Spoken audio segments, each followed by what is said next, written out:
Hello dear learners, welcome back to Abit Shiksha. Today's daily news capsule is brought to you by Abit Shiksha. So let us begin.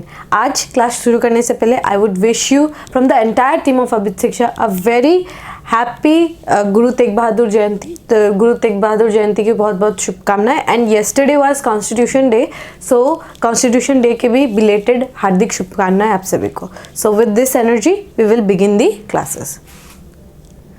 आज की जो first news है that is Supreme Court has always acted as people court says Chief Justice of India on Constitution Day. ठीक है, constitution day के ऊपर जो है उन बहुत मतलब कॉन्स्टिट्यूशन डे क्या है, हम क्यों सेलिब्रेट करते हैं, we will learn in the class. ठीक है. Second is moulding the Himalayas need caution. We all know that Silkyara जो है वहाँ पे जो है टनल कोलैप्स कर गया था, तो उसके वजह से बहुत सारे जो है वर्कर्स जो है वहाँ पे फंसे हुए हैं. तो यहाँ पे जो है हिमालयस में हमें किस तरीके से डेवलपमेंट करना चाहिए उसके ऊपर है. Third is fleet electrification to tackle urban pollution. ठीक है, अर्बन पोल्यूशन को किस तरीके से इलेक्ट्रिफिकेशन से जो है हम कम कर सकते हैं, फिर कर्ब कर सकते हैं. और फेमिसाइड्स अ 20-year peak across the globe. ठीक है, फेमिसाइड मतलब क्या होता है, फीमेल का जो मर्डर होता है उसको फेमिसाइड बोलते हैं. ठीक है, सो ये सारे जो है न्यूज़ बहुत इंपॉर्टेंट है. सो एक एक करके जो है सबको कवर करते हैं. First is Supreme Court has always acted as the people court on Constitution Day. ठीक है, सो कॉन्स्टिट्यूशन डे हम जो है क्यों सेलिब्रेट करते हैं, दिस इज प्रियम्बल. ठीक है, ये हमारा प्रियम्बल है. कॉन्स्टिट्यूशन क्या देता है, this gives us a direction. ठीक है, कॉन्स्टिट्यूशन डायरेक्शन देता है, it gives us a way of living. ठीक है, वो हमें बताता है कि क्या काम हमें करना चाहिए, क्या काम हमें नहीं करना चाहिए. एक न्यू डायरेक्शन की तरफ, एक डेवलपमेंट को इन सिंक करने के लिए हमें कॉन्स्टिट्यूशन की बहुत ज़्यादा ज़रूरत होती है. जब हम इन 1934 व्हाट हैपेंड इज, हम जो है तब हम लोग क्या मांग कर रहे थे, स्वराज्य की मांग कर रहे थे, हम इंडिपेंडेंस की मांग कर रहे थे. तब एम एन रॉय जी ने बोला था कि हम किस तरीके से हम जो है आज़ादी स्वराज्य मांग रहे हैं. अगर हमारे पास कोई इस तरीके का कोई डॉक्यूमेंट ही ना हो, एक कॉन्स्टिट्यूशन ही ना हो जो हमें गाइड करे, जो एक बीकन बने, एक टॉर्च लाइट बने कि हम किस डायरेक्शन में जाएंगे, क्या हमारे एस्पिरेशंस होने चाहिए, क्या हमारे लोगों के एस्पिरेशन होने चाहिए, क्या हमारे गवर्नमेंट के गोल्स होने चाहिए, वो कौन डिटरमाइन करेगा.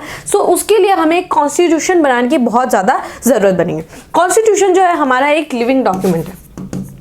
लिविंग डॉक्यूमेंट किस तरीके से कि हम जो है उसको चेंज करते रहते हैं. When the demand changes the constitution also moulds itself into it. ठीक है, like for example what was the abolition of article 377. ठीक है, it was in the demand. जो है लोग चाहते थे कि होमोसेक्सुअलिटी को जो है डिक्रिमिनलाइज किया जाए. ठीक है, वो जो कम्युनिटी है उसको डिक्रिमिनलाइज कर दिया जाए. तो वो क्या हुआ, इसमें हम लोगों ने अमेंडमेंट करके, हम लोगों ने चेंज करके हम लोगों ने इसको डिक्रिमिनलाइज कर दिया. सो ये क्या है, लिविंग डॉक्यूमेंट है जो 47 की जो रियलिटीज है जो ये शो नहीं करता. लाइक ये क्रिमिनलाइजेशन जो था LGBTQ कम्युनिटी का, उसको वो उस समय का वो रियलिटी था, इसलिए वो क्रिमिनलाइज था. अब वो क्रिमिनलाइजेशन जो है वो नहीं रहा, तो हम लोगों ने उसको डिक्रिमिनलाइज कर दिया. Because the society has evolved and with the evolving of society the constitution itself evolves. ठीक है, सो इसकी वजह से इसको क्या बोला जाता है, एक लिविंग डॉक्यूमेंट बोला जाता है. It gives us the way, हमें क्या है डायरेक्टिव प्रिंसिपल्स हमें बताता है कि आगे किस तरीके से बढ़ना है, गवर्नमेंट को किस तरीके से जो है ध्यान में रख के जो पॉलिसीज फॉर्मुलेशन करना चाहिए. फंडामेंटल राइट्स जो है वो ह्यूमन का जो राइट्स है, बेसिक नेसेसिटीज है, वो हमें क्या करता है, एक गवर्नमेंट को भी कंट्रोल करता है, लिमिट्स करता है एक गवर्नमेंट को, ताकि वो गवर्नमेंट जो है अपने पावर से आगे ना बढ़े और एक रूल बेस्ड मैनर में जो है ये देश जो है वो चले. कितना ज़्यादा इंपॉर्टेंट हो जाता है वो हमें पता चलता है. हम जब अपने आसपास के बाकी कंट्रीज़ को देखते हैं तब हमें पता चल जाता है कि कितना ज़्यादा ज़रूरत है हमें एक कॉन्स्टिट्यूशन की, एक ऐसे स्ट्रॉन्ग कॉन्स्टिट्यूशन की जो गाइड करे, जो दूसरों कंट्रीज को भी जो इंस्पायर करे. इसलिए हमें कॉन्स्टिट्यूशन को जो है हमेशा रिस्पेक्ट करने की ज़रूरत है, हमेशा हमें ग्रेटफुल होने की ज़रूरत है कि हमारे फोर फादर्स ने, जो हमारे फाउंडिंग फादर्स है, उन लोगों ने कितना ज़्यादा उन्होंने जो है आगे की सोच रखी, उन लोगों ने जो है कितना ज़्यादा फोर थिंकिंग करा है कि इस तरीके का एक लिविंग डॉक्यूमेंट जो एक विश्व गुरु जैसे देश के लिए बहुत ज़्यादा ज़रूरत हो जाता है, वो कॉन्स्टिट्यूशन एक उन्होंने हमारे लिए बना के दिया. And this is the proof that India is the biggest and largest democracy and mother of democracy, and this is the living proof of it.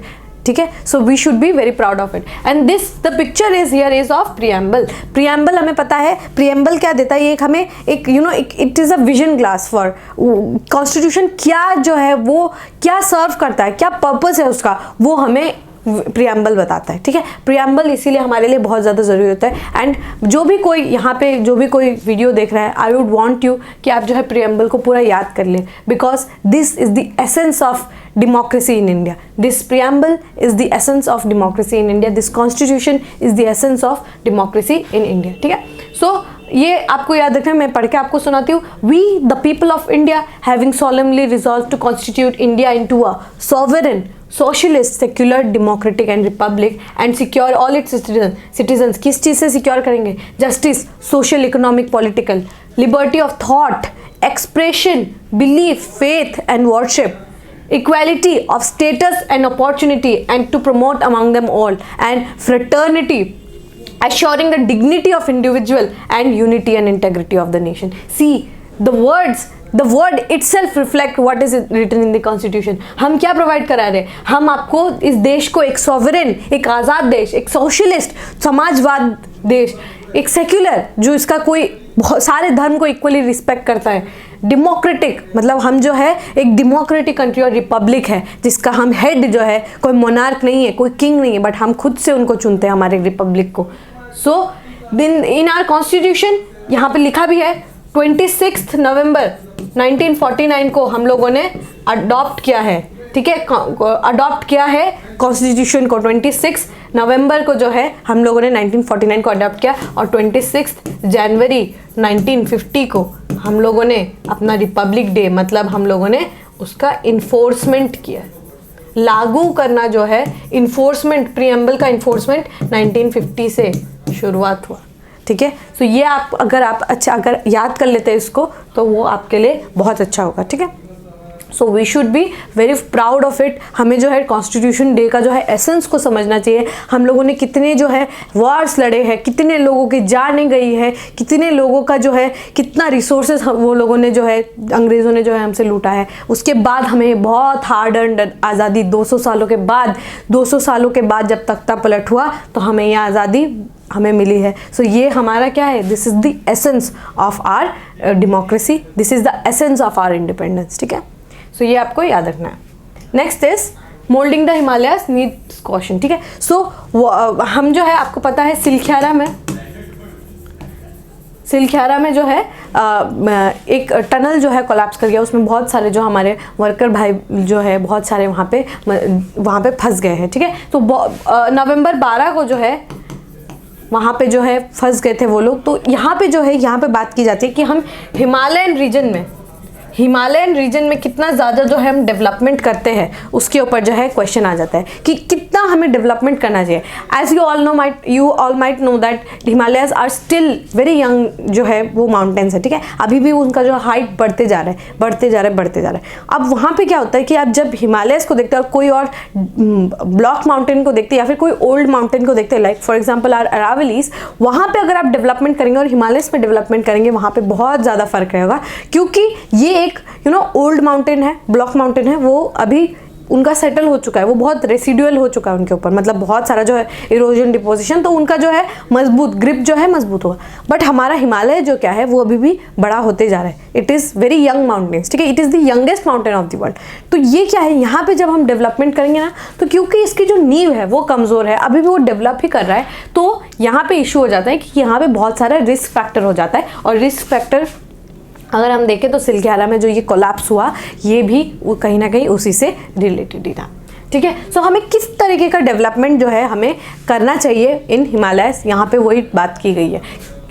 सो हमें जो है हमें मालूम होना चाहिए कि यहाँ पे जो 4 धाम प्रोजेक्ट है, एक ऑल वेदर रोड बनाया जा रहा था. ठीक है. 4 धाम प्रोजेक्ट जो है वो यहाँ पे NHAI के द्वारा उत्तराखंड में बनाया गया था. कौन से 4 जो इंपॉर्टेंट रिलीजियस धाम है वो है गंगोत्री, यमुनोत्री, बद्रीनाथ एंड केदारनाथ. यहाँ पे जो है ये चारों के लिए एक ऑल वेदर रोड बनाया जा रहा था श्रद्धालुओं के लिए. ठीक है. श्रद्धालुओं के लिए क्या बनाया जाता, एक ऑल वेदर रोड बनाया जा रहा था. ठीक है. सो यहाँ पे क्या हुआ कि इसकी वजह से क्या हुआ कि यहाँ पे क्योंकि बहुत कमजोर था तो यहाँ पे जो है कोलैप्स हो गया, पार्शियल कोलैप्स हुआ. ठीक है. पार्शियल कोलैप्स हुआ है, तो यहाँ पे जो है बहुत सारे वर्कर्स जो है यहाँ पे जाके फंस गए। तो सबसे पहले क्या है कि हमें क्या डेवलपमेंट अगर हिमालयन रीजन में करना है तो हमें किस तरीके से करना है, क्या हमें डेवलपमेंट करने की उतनी ज़्यादा ज़रूरत है? If yes, then what is the protocol that we are going to follow, because the landscape in Himalayas is very much different. ठीक है, वहाँ पे जो है डेवलपमेंट करना बहुत ज़्यादा मुश्किल हो जाता है, तो इसलिए यहाँ पे रिस्क फैक्टर भी बहुत ज़्यादा हो जाता है। तो हमें क्या करना है, यहाँ पे इन्वायरमेंट इम्पैक्ट असेसमेंट जो है, इन्वायरमेंट इम्पैक्ट असेसमेंट जो है ये बहुत ज़्यादा ज़रूरी हो जाता है कि किस तरीके से इम्पैक्ट करेगा ये इन्वायरमेंट को, ये जानना बहुत ज़्यादा ज़रूरी हो जाता है। ठीक है, सो इन्वायरमेंट इम्पैक्ट असेसमेंट क्या कब आया था? इन्वायरमेंट प्रोटेक्शन एक्ट के तहत, इन्वायरमेंट प्रोटेक्शन एक्ट 1986 के तहत जो है इसको इन्वायरमेंट इम्पैक्ट असेसमेंट को लाया गया। अब इन्वायरमेंट इम्पैक्ट असेसमेंट में बहुत सारे उसके स्टेप्स होते हैं, स्क्रीनिंग होता है, सर्वे होता है, वो जगह को आप जिस जगह में आप डेवलपमेंट करने जा रहे हैं उस जगह में आप जाके वहाँ पे आपको पता चलेगा, स्क्रीनिंग करेंगे आप लोग। ठीक है, कि यहाँ पे कितने लोग रहते हैं, यहाँ पे किस तरीके का डेवलपमेंट हम कर सकते हैं, क्या यहाँ पे heavy development, heavy construction, heavy mining ये कर सकते हैं कि नहीं, ये सब जो है जब हमें एक अप्रूवल मिल जाता है ना, उसके बाद ही आप जाके इन्वायरमेंटल जो है वहाँ पे आप जाके कोई भी प्रोजेक्ट लगा सकते हैं। बट यहाँ पे जो है बहुत ही फ्लिम्जी तरीके से इन्वायरमेंटल इम्पैक्ट असेसमेंट जो है हमें देखने को मिला, इसके वजह से इस तरीके का एक पार्शियल कोलैप्स जो है हमें देखने को मिला था। इनफैक्ट आप जब भी देखेंगे जितने भी हिमालयन रीजन में जितने भी बड़े बड़े इंसिडेंसेस हुए हैं वो कहीं ना कहीं जो डेवलपमेंटल प्रोसेस है उसी की वजह से हुआ। फॉर एग्जाम्पल जो फ्लैश फ्लड आया था उत्तराखंड में 2013 में, या फिर कंस्ट्रक्शन ऑफ चारधाम यात्रा जो है, ये सब भी जो है कहीं ना कहीं इन्वायरमेंट इम्पैक्ट असेसमेंट का बहुत ही फ्लिम्जी तरीके से करने की वजह से, और साथ ही जो है यहाँ पे डेवलपमेंटल एक्टिविटीज़ की वजह से हमें बहुत ज़्यादा जो है यहाँ पे इम्पैक्ट इफेक्ट हमें देखने को मिला है। ठीक है, सो यहाँ पे जब तक हम जो है कम्युनिटी बेस्ड डेवलपमेंट, आपको याद रखना होगा कि यहाँ पे जो कम्युनिटी रहती है उनको हमसे ज़्यादा मालूम रहेगा कि किस तरीके का हमें डेवलपमेंट करना चाहिए, क्योंकि वहाँ पे वो रहते हैं, जो लोग रहते हैं उनको ज़्यादा मालूम होगा ऑब्वियसली हमसे। सो हमें यहाँ पे कम्युनिटी बेस्ड अप्रोच लेके और एक साइंटिफिक तरीके से जो है डेवलपमेंट करने की बात की गई है। ठीक है, क्योंकि अगर हम लोग रूथलेस डेवलपमेंट अगर वहाँ पर करते रहेंगे तो इस तरीके से फ्लैश फ्लड, इस तरीके से कोलैप्स, माउंटेन्स टनल्स कोलैप्स करना, माइनिंग करना, और अभी जो यहाँ पे आपको मालूम होगा लैंड सब्सिडेंस भी जो है हमें देखने को मिला, लैंड सब्सिडेंट जो जोशीमठ में हुआ था, ये सब कुछ नहीं, ये सब जो है हम हार्म कर रहे हैं नेचर को, तो नेचर भी हमारे साथ रिटेलिएट नहीं कर रहा है, and it is the wishes against the nature. ठीक है, विशेस अगेंस्ट द हिमालय। ठीक है, तो ये टॉपिक आपको समझ आ गया होगा। Then we will move on to the next news. The next news is fleet electrification to tackle urban pollution. So हम जो है अर्बन एरियाज में, जैसे दिल्ली एनसीआर के जितने भी एरियाज है, बाकी कोई भी एरिया में अगर आप देख लें, कितने भी मेट्रोपॉलिटन एरियाज हैं, बॉम्बे हो गया आपका, कैलकाटा हो गया, मद्रास हो गया, इनफैक्ट गुवाहाटी भी। सो यहाँ पे क्या है, हमें अर्बन पॉल्यूशन जो है वो ज़्यादा मात्रा में देखने को मिलता है। ठीक है, अर्बन पॉल्यूशन, गैस होना, टॉक्सिक फ्यूम्स का निकलना, और आपका जो है डस्ट, स्मोक, स्मॉग वगैरह जो जितने भी है, सब कुछ क्या है इफेक्ट करता है लोगों के लाइफस्टाइल पे, लोगों की लाइवलीहुड पे। तो हमें टैकल करने की क्या जरूरत है पता है आपको? Urban pollution, it is one of the most dangerous kind of pollution. ठीक है, क्योंकि यहाँ पे जो है, क्योंकि अर्बन डेंसिटी जो है रूरल पॉपुलेशन से ज़्यादा होते जा रहा है, क्योंकि अब जो है लोग माइग्रेट करके अर्बन एरियाज में रहने का वो अब रहना चाहते हैं। ठीक है, सबको अब अर्बन एरियाज में ही रहना चाहता है। सो इसमें क्या होगा कि इसकी वजह से क्या होगा कि यहाँ पे पॉल्यूशन लेवल बढ़ जाएगा, जितना डेंसिटी होगा उतना पॉल्यूशन बढ़ेगा, पॉल्यूशन बढ़ेगा तो then all of you know कि पॉल्यूशन से हेल्थ इंपैक्ट करेगा, एजुकेशन इंपैक्ट करेगा, एवरीथिंग एंड एवरीथिंग। ठीक है, सो हमें क्या जरूरत है? इलेक्ट्रिफिकेशन का। अब इलेक्ट्रिफिकेशन का क्यों जरूरत है? क्योंकि यहाँ पे जो व्हीकल्स है वो सबसे ज़्यादा एमिट करते हैं। ठीक है, पोल्यूशन जो है वो सबसे ज़्यादा व्हीकल्स एमिट करते हैं, एंड मोस्ट इंपॉर्टेंटली जो ट्रक्स होते हैं वो ज़्यादा एमिट करते हैं। ठीक है, अब ट्रक्स का मूवमेंट होते रहेगा, ट्रक्स जो है इसमें खासा ध्यान देके इसमें बात की गई है, इस टॉपिक में ट्रक्स के बारे में ज़्यादा ध्यान देके बात की गई है। बट जो बाकी व्हीकल्स भी है, लाइक जो भी डेली में हम यूज़ करते हैं, जो भी व्हीकल्स होता है, वो लोग बहुत ज़्यादा एमिट करते हैं गैसेस। ठीक है, बहुत ही ज़्यादा गैसेस एमिट करते हैं, और उसकी वजह से क्या होता है? पॉल्यूशन होता है। तो यहाँ पर क्या बात की गई है, हमें इलेक्ट्रिफिकेशन के ऊपर ध्यान देने की बात की गई है, ठीक है। So many people face serious health hazards, ठीक है। हेल्थ हैजार्ड जो है उन लोगों को बहुत ज़्यादा जो है हेल्थ हैजार्ड जो होता है उन लोगों को सहना पड़ता है, ठीक है। और पोल्यूशन कौन कौन सा क्रिएट होता है अर्बन एरिया में, एक तो स्मॉग होता है PM 2.5 और PM 10 पोल्यूशन जो होता है, पर्टिकुलरेट मैटर्स जो होते हैं PM 2.5 और PM 10, वो जो है ये बहुत ज़्यादा कॉज करता है। किसकी वजह से? Transport and construction sector.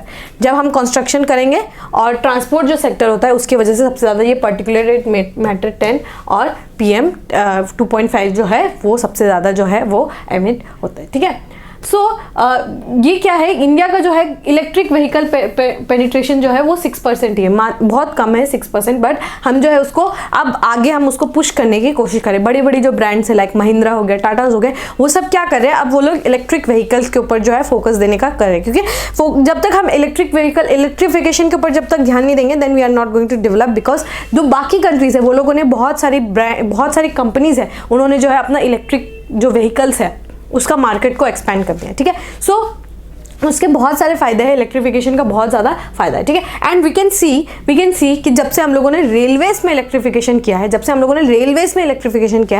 We can see a major change कि हम जो है पहले जो कोयला से जो डीजल से जो चलता था उसकी वजह से बहुत सारा जो है हमें डीजल खर्च करना पड़ता था, बहुत सारा कोयला हमें जलाना पड़ता था। बट इलेक्ट्रिफिकेशन के बाद क्या हुआ, एक तो हमें स्पीड भी अटेन हुआ है और साथ में हमारा जो पोल्यूशन का लेवल भी बहुत कम हुआ है, ठीक है। सो इसकी वजह से क्या है, हमें इलेक्ट्रिफिकेशन पे ज़्यादा ध्यान देना चाहिए। लाइक ई बसेस जब हम लॉन्च करेंगे, ई बसेस जो है ये बहुत कम जो है एमिट करते हैं पॉल्यूशन, और साथ में ई व्हीकल्स का भी हमें सपोर्ट करना चाहिए, ठीक है।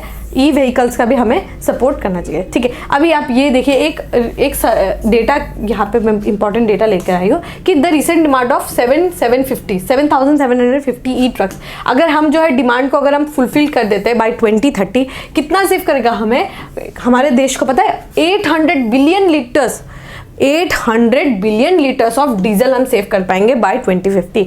नाउ आप इसको समझिए, अगर हम सिर्फ 7,500 जो है ई ट्रक्स अगर हम लोगों ने ला दिया तो हम 800 बिलियन लीटर्स जो है उसका पैसा हम सेव कर सकते हैं। 800 billion litres is my dear friend a very huge number, ठीक है, बहुत बड़ा नंबर है। अगर हम सिर्फ 7,500 अगर हम ट्रक लेकर आए, मतलब ऑलमोस्ट 8,000 अगर हम ट्रक्स जो है लेकर आ पाए बाय 2030 इन इंडिया, ठीक है। So this will be a very big game changer अगर हम जो है अगर हम इस पे काम कर पाए, अगर हम इलेक्ट्रिफिकेशन पे अगर हम ज़्यादा फोकस कर पाए तो हमें बहुत ज़्यादा फायदा होगा, ठीक है। और declaring some of the expressways and national highway as green freight corridor, अगर हम जो है कुछ नेशनल हाईवे जिसमें ज़्यादा मूवमेंट होता है कार्गोज का, ठीक है, कुछ इंपॉर्टेंट जो है हाईवेज जो हो जाते हैं जो एक स्टेट को दूसरी स्टेट से जोड़ता है, जो इंपॉर्टेंट हाईवेज है जहाँ पे ज़्यादा कार्गो मूव करता है, व्हीकल्स मूव करते हैं, नॉट कार्गो बट व्हीकल्स जो है मूव करता है, उस एरिया को हमें क्या डिक्लेयर कर देना चाहिए, green freight corridor. Green freight corridor मतलब जहाँ वहाँ पे जो कंस्ट्रक्शन हो रहा है वो ग्रीन तरीके से हो रहा है, क्लाइमेट कॉन्शियस तरीके से जो है अगर हम कर दे तो हमारे लिए बहुत अच्छा होगा, ठीक है। एंड हमें जो है फिजिबिलिटी स्टडीज़ करना चाहिए, डिमांड एग्रीगेशन करना चाहिए, सप्लायर रेडीनेस करना चाहिए और रिस्क एलोकेशन वगैरह, ये सब अगर हम करेंगे तो हमारा जो है हमारे लिए ये बहुत अच्छा होगा, ठीक है, हमारे लिए ये बहुत अच्छा होगा। और ग्रीन तरीके से अगर हम फ्रेट कॉरिडोर्स को बनाएंगे then it will be very beneficial for us. Also we have to promote what is called the freight corridors. Freight corridor जो रेलवेज जो मालगाड़ी जो मूव करते हैं उसमें हमें ज़्यादा पुश करना चाहिए, तो उससे हमें बहुत ज़्यादा फायदा होगा, ठीक है, क्योंकि रेलवेज का भी अर्निंग इससे होगा, क्योंकि रेलवेज जो है सबसे ज़्यादा चंक ऑफ अमाउंट अगर किसी से कमाती है तो वो फ्रेट से कमाती है, ठीक है। पैसेंजर ट्रेन से नहीं कमाती बट फ्रेट जो मालगाड़ी होती है उससे वो सबसे ज़्यादा पैसे कमाती है, ठीक है। सो ये 2 वेज जो है हम इशू को सॉल्व कर पाएंगे, 2 वेज जो है इशू को सॉल्व हम कर पाएंगे, ठीक है। So we will move on to the last news. The last news for today is femicides at 20-year peak across the globe, ठीक है। सो फेमिसाइड क्या होता है, जब आप फीमेल का जो है जेंडर रिलेटेड किलिंग्स अगर आप देख पाते हैं उसको हम फेमिसाइड कहते हैं, ठीक है। होमिसाइड्स क्या होता है कि मतलब आप जेंडर नहीं देखते, आप जो है किल कर देते हैं बहुत सारे लोगों को, बट फेमिसाइड क्या होता है, जब आप जेंडर रिलेटेड किलिंग करते हैं एक एडल्ट ह्यूमन का, अगर आप जेंडर रिलेटेड किलिंग करते हैं उसको फेमिसाइड बोलते हैं। अगर आप किसी बच्चे का किलिंग करते हैं तो उसको क्या बोलेंगे, इन्फेंटिसाइड या फिर फीटिसाइड, ठीक है। तो फीटिसाइड, फीमेल फीटिसाइड हम बोलते हैं। फीमेल फीटिसाइड का जो है बच्चे जो लड़कियां होती हैं उनको पेट में ही मार दिया जाता है, अबॉर्ट किया जाता है, सो उसको फीमेल फीटिसाइड बोलते हैं, ठीक है। अगर आप किसी टॉडलर बच्चे को अगर करते हैं तो उसको इन्फेंटिसाइड बोलते हैं, और अगर किसी आप एडल्ट ह्यूमन जेंडर रिलेटेड अगर आप किलिंग करते हैं तो उसको फीमेसाइड बोला जाता है। You have to remember this because UN का जो डेफिनेशन है वो यही है, gender related killing of women and girls is called feticide, ठीक है। फेमिसाइड या फिर फेमिनिसाइड जो है उसको जेंडर रिलेटेड किलिंग बोला गया है एज पर यूएन्स डेफिनेशन, ठीक है।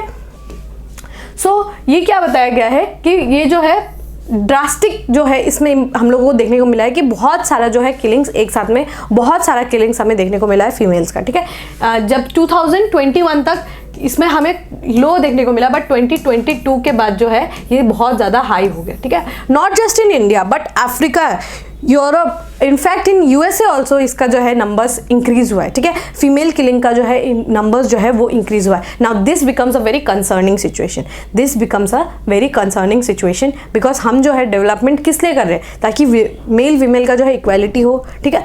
बट ये क्या दर्शाता है कि हम कहीं ना कहीं लैक कर रहे हैं, कहीं ना कहीं हमारे फंडामेंटल्स में बहुत ज़्यादा गलत है, ठीक है। सो जितना हम इस तरीके का जो है काफ़ी ज़्यादा हमें अपने जो है फंडामेंटल्स में काम करने की ज़रूरत है, ठीक है। सबसे ज़्यादा किलिंग होता है इंडिया में, it's still because of dowry related issue. Dowry related issue मतलब दहेज की वजह से आज तक भी सबसे ज़्यादा जो है डेथ्स किसका हुआ है, फीमेल का जो है डेथ्स हुआ है, ठीक है। 20,000 फीमेल विक्टिम्स हुआ है, मतलब जो उनके इंटीमेट पार्टनर्स होते हैं, जैसे उसके हस्बैंड हो गए या फिर फैमिली रिलेटेड जो होते हैं, वो लोग जो है सबसे ज़्यादा उनका किलिंग करते हैं, ठीक है। जो सबसे ज़्यादा जो है क्राइम जो कौन कमिट करता है, जो उनके इंटीमेट फैमिली मेम्बर्स होते हैं, ठीक है, वहाँ पे जो है सबसे ज़्यादा किलिंग करते हैं, ठीक है। एंड एशिया में भी अगर आप देखें, अफ्रीका में भी देखें, तो अमेरिका में भी देखें, तो यहाँ पे भी बहुत ज़्यादा कम नहीं है बट बहुत ज़्यादा हाई नंबर ऑफ केसेस हमें देखने को मिलता है, ठीक है। और क्या डेटा हमें क्या दिखाता था कि 2021 तक जो है हम लोगों ने बहुत कम था, इस तरीके का केसेस जो हम लोगों ने बहुत कम कर दिया था, बट 2021 के बाद इट हैज़ इंक्रीज्ड ड्रास्टिकली, मतलब बहुत ज़्यादा हैवी जो है हमें किलिंग देखने को मिलता है, बहुत लार्ज नंबर पर जो है हमें किलिंग देखने को मिलता है। सो गवर्नमेंट को क्या ज़रूरत है, इस तरीके की स्टडीज को करे, पॉलिसीज को उस तरीके से फॉर्मुलेट करे और हमें स्ट्रिक्ट स्ट्रिंजेंट एक्शन लेने की बहुत ज़्यादा ज़रूरत हो जाती है। सो ये आपको डेटा थोड़ा याद रखना है और आपको याद रखना है व्हाट इज फेमिसाइड, फेमिसाइड या फिर फेमिनिसाइड जिसको हम बोलते हैं वो क्या चीज़ है, ठीक है, यूएन के डेफिनेशन के अकॉर्डिंग, ठीक है। सो with this we have come to end of today's daily news discussion. If you have liked this discussion, don't forget to give a like and write down in the comment section. You can also join the telegram channel अगर आपको ये PDF चाहिए, और हम in the telegram channel we post 5 questions which could be very important for you. Okay, so we will meet in the next class. Till then, take care and thank you.